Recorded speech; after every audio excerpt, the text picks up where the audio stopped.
Hello, everyone. I'm Angelina Mojica. I am a certified family life educator and host of Good Morning Minutes on Instagram and Facebook. And I'm Dana Cachet. I'm a licensed master social worker and the owner of Dana Cachet Counseling and Consulting. We want to welcome you back to Much Love, Much Peace, Many Blessings.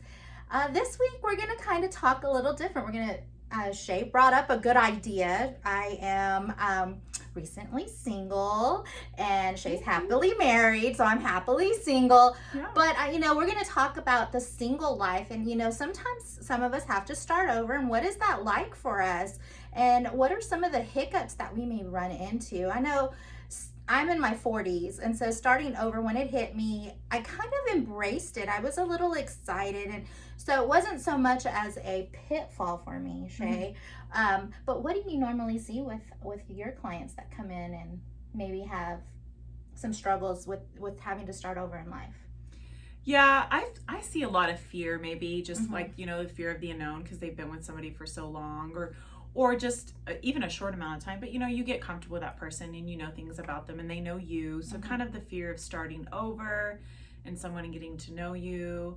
I've seen a lot of fears, like with the kiddos and how they're gonna take it and how they're gonna feel. Yeah, absolutely. And I mean, yeah, you have that co-parenting. I mean, you know all the if it's a divorce, all of those things that you have to overcome and whatnot. But I think for me, and just kind of going off of my own personal experiences, so this is kind of my own personal opinion, starting over for me wasn't as hard. And I want to say because I am older. Yeah. And I'm more established in my career. Right. And so I had more of a clear direction for myself. And, there are some things that you would have to watch out for when you are starting over, because like sometimes it's very devastating for people and you don't want to get stuck in like isolation. Right. Right, definitely.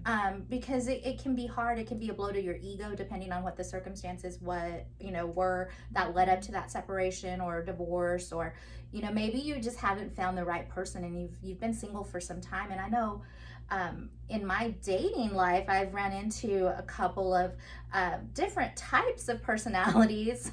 Just, that, I don't know. For me, it's like you have those that are single and they've been single for like 5+ years, and so they're comfortable in their singleness. Yeah. And I think that's where we all want to be as a single person. Like, yes, definitely comfortable and accepting and finding joy in your singlehood. And if you find someone, that's perfect. If you don't, that's perfect too. Right. And I think what it is being happy with who you are, because that's the whole blessing in being able to be single and start over. I feel for myself, the blessing is that I get to focus on myself, that I get to rebuild, I get to restore and renew. Yes, totally. Because relationships are wonderful and great, but the truth of the matter is they distract us. So you have all this time to like focus on you. I think it's wonderful. It is. I mean, and it's a blessing because your schedule is your schedule. You get to fill it with activities. You get to fill it with your interests. You get to be creative. And, I was watching, because we're speaking of dating. So I was watching a TikTok, and for those of you that don't know, I do TikToks as well. Yeah, Angelina's the TikTok queen. Angelina Mojica 44 if you want to look me up. But anyways, so I was watching this TikTok, and there's some inspirational things on there. But there was this voiceover talking about dating an independent, happy woman, and it really just kind of hit me in the heart, because I feel that is the I don't know if it's a challenge so much for me, but I'm so independent and confident in who I am as a woman. I've got my projects going. I've got things that are going on, that for someone to step in my life and expect a needy person, they're not going to get it. They're not going to get it. Yeah, totally. So how does how does a man adjust to that? Because if they, and I've been asked, what are your needs? What are your wants? And I'm like, I don't know how to answer that question. Have you ever had a client that's what? Run into a situation that... Oh, where they're dating or they're finding a lot of needy? Yes, definitely. Yeah. Yes. So, when somebody says, what do you need is, I would say, well, I need someone who's competent.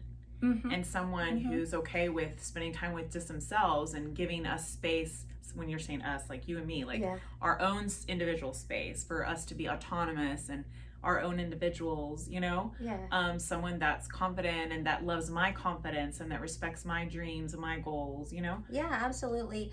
And I mean, and it's, I guess for me too, it's hard because I fill up every little minute of my schedule. And That's great. and I think it's just, I think it's because I like to stay busy, and it's not, Yeah. I mean, we want to be careful with how we spend our time, but a lot of it's not necessarily just being busy for the sake of being busy or distracted, because I have dealt with my hurt and my past, and, done a lot of soul searching. And that's one thing I would suggest somebody that's having to start over, is that self growth Oh, totally. and development. Yes, and I always suggest that to my clients. I always say, if you can just stay single for, and I say why, and of course they're going to make their own choices. And if they choose to start seeing someone or date someone, I just talk about, hey, now you're kind of distracted, and but let's still remain focused on, who you are, and you're developing yourself. So that's huge. And with the word busy, I've kind of come across like how instead of saying busy, saying I like to be productive. Productive, right? Yes. So, and I know you're productive. That's, I'm not saying you're not, but I think that comes across better because a lot of times we wear that. And I was hearing somebody say the other day that they'd wear the busy armor as like, oh, I'm so busy all the time, right? And they would kind of always use it as like, oh, like they were just so great, like kind of like a martyr, and they recognized it. And I thought that was pretty cool. And then just talking about how there's a difference between busy and productive, because you're right, busyness is sometimes just a distraction. And you're right that if we're not careful, we're not going to heal from the past, and we're just going to repeat it. Right, because it's almost in the present. Yeah, it's almost like you're medicating yourself. Like, I'm going to be distracted. Yeah, I'm going to be distracted in the activities that I'm doing. Yeah. So that I don't have to deal with the hurt that I'm trying to suppress. Exactly. And but the thing is when you do slow down enough, and that's what a relationship does, is it brings in another element that you're going to have to work and adjust to. And so focus. And so when you do slow down, you bring in all that baggage that you haven't dealt with. Yes, exactly. And I was thinking too, you're saying you're running across a lot of maybe needy people, or wanting you to be needy. I think that if they're wanting you to be needy, not saying that they're needy too, anyways. But or if somebody's being needy, that just means that there's some healing that needs to be done, right? Because if I'm needy, that is not healthy. Right. That is not a healthy relationship in any sense of the word. Right. So, that needs to be kind of absolutely. And I think too, also like or red flags.